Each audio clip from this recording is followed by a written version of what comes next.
امام جب سلام پھیرے گا تو سلام پھیرنے کے بعد امام کے لیے سنت طریقہ کیا ہے کہ وہ اپنا رخ اس طرف کر کے بیٹھے، قبلہ رخ منہ کر کے بیٹھے گا۔ سلام پھیرنے کے بعد وہ دائیں طرف بیٹھے گا، وہ بائیں طرف منہ کرے گا، وہ مقتدیوں کی طرف منہ کرے گا۔ آخر امام کے لیے جو صحیح سنت طریقہ ہے وہ کیا ہے؟ اس حوالے سے امام بخاری رضی اللہ تعالی عنہ نے بخاری شریف کے اندر 3 طریقے بیان کیے ہیں۔ 3 طریقے امام بخاری علیہ الرحمہ نے بیان کیے ہیں۔ ایک طریقہ تو یہ ہے کہ امام سلام پھیرنے کے بعد مقتدیوں کی طرف منہ کر کے بیٹھے گا، یعنی جس طرح میں اس طرف منہ کر کے بیٹھا ہوں اس طرح امام منہ کر کے بیٹھے گا۔ دوسرا طریقہ یہ ہے کہ امام دائیں طرف منہ کر کے بیٹھے گا، جیسا کہ عموماً ائمہ حضرات دائیں طرف منہ کر کے بیٹھتے ہیں۔ تیسرا طریقہ یہ ہے کہ امام بائیں طرف منہ کر کے بیٹھے گا، یہ بھی سرکار صلی اللہ علیہ وسلم کی سنت سے ثابت ہے۔ تو اس حوالے سے امام بخاری علیہ الرحمہ نے کچھ احادیث بیان کی ہیں۔ چنانچہ پہلی حدیث باب یستقبل الامام الناس اذا سلم، فرمایا جب امام سلام پھیرے تو لوگوں کی طرف منہ کر کے بیٹھے۔ حضرت سمرہ بن جندب رضی اللہ تعالیٰ عنہ سے روایت اور فرماتے ہیں کان نبی صلی اللہ علیہ وسلم اذا صلی صلاۃ اقبل علینا بوجہہ، کہ جب نبی کریم صلی اللہ علیہ وسلم نماز پڑھ لیتے تو پھر ہماری طرف منہ کر کے بیٹھتے تھے۔ سرکار کا رخ انور کس طرف ہوتا؟ مقتدیوں کی طرف۔ اسی طرح ایک اور حدیث حضرت خالد جوہنی وہ بیان کرتے ہیں کہ نبی کریم صلی اللہ علیہ وسلم نے حدیبیہ میں ہمیں صبح کی نماز پڑھائی، فجر کی۔ اس وقت رات کی بارش کے آسمان پہ آثار تھے، بادل وغیرہ بنے ہوئے تھے۔ نماز سے فارغ ہو کر آپ ان لوگوں کی طرف منہ کر کے بیٹھے۔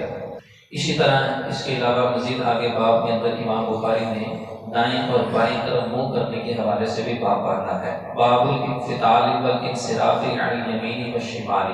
کہ نماز سے فارغ ہونے کے بعد دائیں طرف مڑ کے بیٹھنا یا بائیں طرف مڑ کے بیٹھنا، اس حوالے سے باب ہے۔ تو امام بخاری نے فرمایا کہ حضرت انس رضی اللہ تعالی عنہ جب نماز سے فارغ ہوتے تو دائیں طرف مڑ کر بیٹھتے تھے اور بائیں طرف بھی بیٹھتے تھے، اور اس کی مذمت کرتے تھے کہ جو دائیں طرف مڑ کر ہی بیٹھنے کا قصد کرے، یعنی جو بندہ اعتقاد رکھے کہ نہیں میں نے ایک طرف ہی منہ کر کے بیٹھنا ہے، دوسری طرف منہ کر کے نہیں بیٹھنا، کیونکہ صحابہ کرام کا یہ ایمان تھا کہ جتنی بھی سرکار سے طریقے برنی ہیں، جتنی بھی سنتیں برنی ہیں، سب پہ عمل کر لو تاکہ سبھی کا ثواب حاصل ہو سکے۔ تو کبھی کبھار امام کو دائیں طرف منہ کر کے بیٹھنا چاہیے، کبھی کبھار اس کو بائیں طرف منہ کر کے بھی بیٹھنا چاہیے، اور سرکار صلی اللہ علیہ وسلم ایسا فرماتے تھے، جیسا کہ آگے والی حدیث میں تصریح کے بعد موجود ہے۔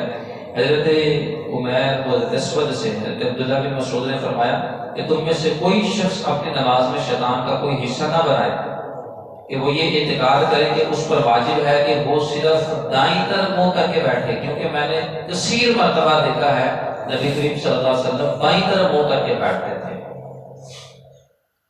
اب یہ تمام روایات ہیں جن کو لے کر ہمیں یہ 3 سنتیں ثابت ہوتی ہیں، لیکن اس میں علماء نے کچھ مزید احادیث موجود ہیں جس کو لے کر علماء نے پھر ایک یوں سمجھیں کہ پوری احادیث کا نچوڑ اور خلاصہ ہمارے سامنے رکھ دیا۔ وہ یہ کہ فرمایا کہ اکثر اوقات سرکار صلی اللہ علیہ وسلم دائیں طرف منہ کر کے بیٹھا کرتے تھے، کیونکہ آپ کو پتہ ہے کہ دائیں